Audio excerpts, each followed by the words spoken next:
Ni dia pernah ni, bila dia kahwin, satu Malaysia jaka semua patah hati. Jackie Chan. Saya Merkin. Kau kenal? Tak.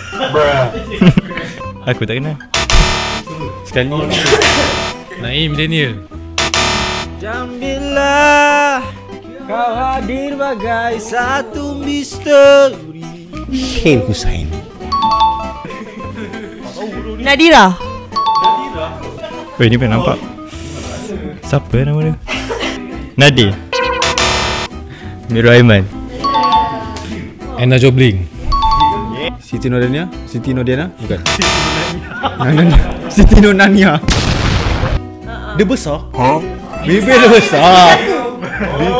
Bibir dia besar macam kau. Adibano. Bukan. Iman Troy. Iman Troy. Chef Wan. Ya, Wanat tu. Wanat tu. Tahu lah nama dia. Nama lain. Nama dia tak ingat. Kau kenal lah ni. Ni brother gua. Lu kalau tengok video ni kau mesti kenal tu siapa. Bidin Azaifah.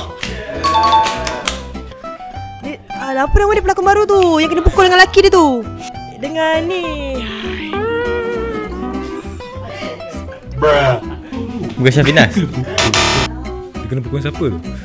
Tak tahu. Siapa? Nizam Zaid. Oh, sebab saya pernah shoot dengan dia sekali.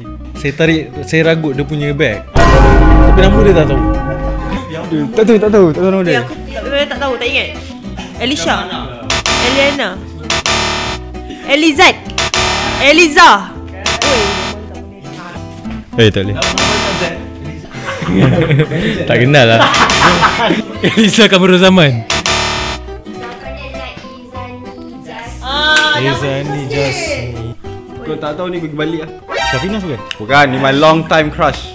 Dan Tisha. Dan Trisha?